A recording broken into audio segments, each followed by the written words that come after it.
All right, guys, let's get this rolling. So, tomorrow we have a report named the PMI. It's a Manufacturing Purchaser Managers Index. It's basically another measurement of inflation. Just by looking at the trend, though, we've come out pretty hot for the CPI, the PPI, and the PCE. And it looks like just by following the trend, we might come out hotter. And that might mean that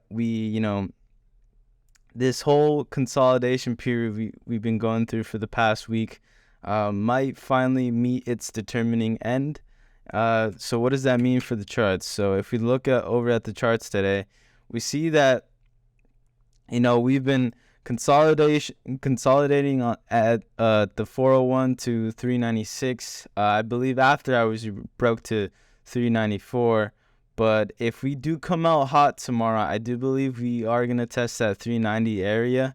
Uh, I don't believe we have that in store. I just by looking at after hours and just by today, I think there's a lot of anticipation for that report to come out pretty hot. I think this was priced in mostly today. I could be wrong though. So my best case scenario going into tomorrow is we, bounce off this level of support of 395, run to 401 if the report is, at forecast for moderate, and keep this trend going in anticipation for a good CPI and PPI report for March 14th and 15th. That I know that's like 2 weeks away, but it's a good thing to note. And so that's just the second best case scenario I can see is that, it comes out moderate. We priced it in today, and it seems like, hey, inflation's pretty bad. We might as well consolidate in this area a bit more and see if we can, get a good report come for March 14th and 15th for the CPI and PPI reports. Other than that, it looks like VIX had another inverse day of its inverse. Basically, we sold off even though we went down today.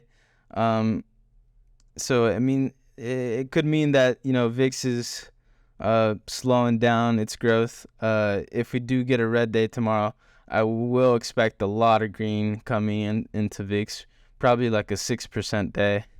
If we take a look over at China seems like it opened up pretty green today.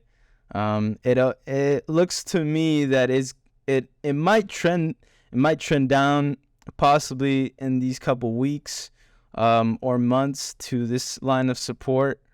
But I believe right now is a good time to pick up some shares of Chinese companies, potentially Leap calls. I think this is a good, they're relatively cheap companies too. Tencent, Alibaba, they're heavily undervalued right now, in my opinion.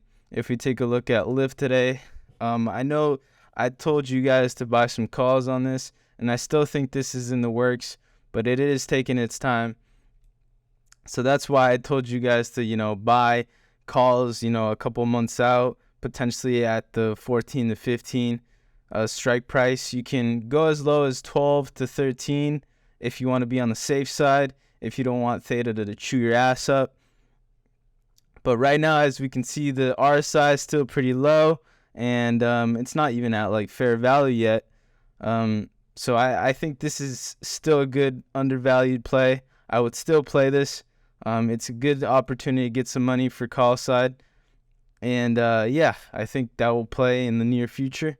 If we take a look at meme stocks, and I did say in yesterday's video, if you want and today to sell calls, and it looks like we hit highs of $8 and $8 at max height. And I did say if you want, you can buy puts or sell calls here. If you can sell calls if you have a lot of shares, 100 plus. But if you want to sell puts, I think right now would be a good time to sell some puts.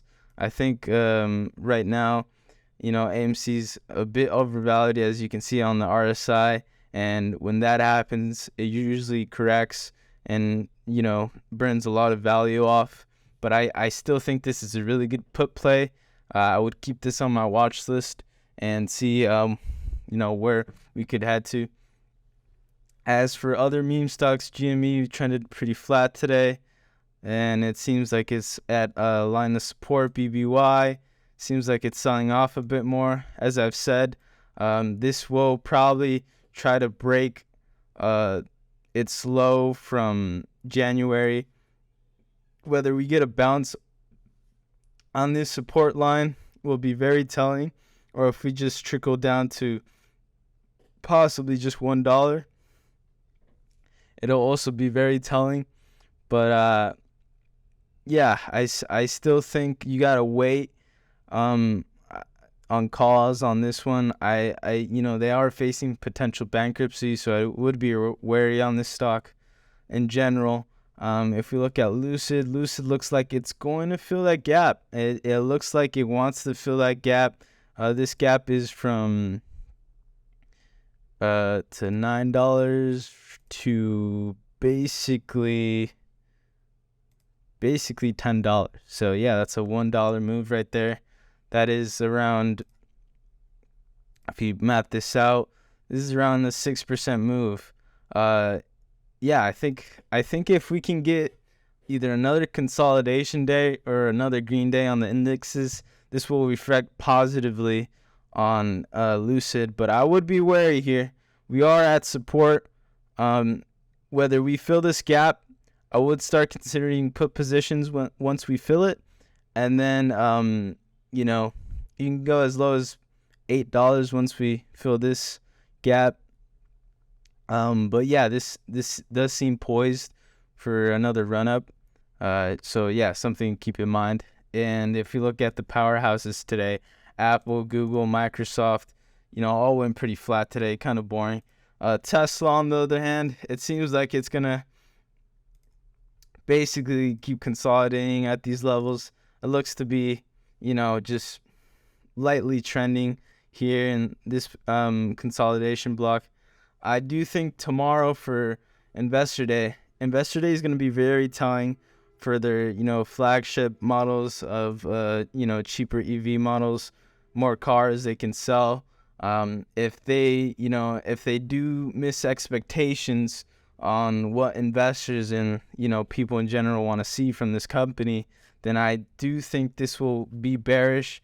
I was expecting some type of run up today, but we could get that tomorrow, or we could get, a somewhat hard sell-off, but it just doesn't seem likely at this point. I think they're going to come out pretty positive for tomorrow. That's just what I'm seeing for Investor Day for tomorrow. If we look at Coinbase and Bitcoin seems like it's consolidating here. It might try to touch 25,000 again. We'll see in the next week or two if we can, possess the new highs. And yeah. So yeah, if you like today's video, drop a comment. Let me know what you think. And thanks for watching, guys.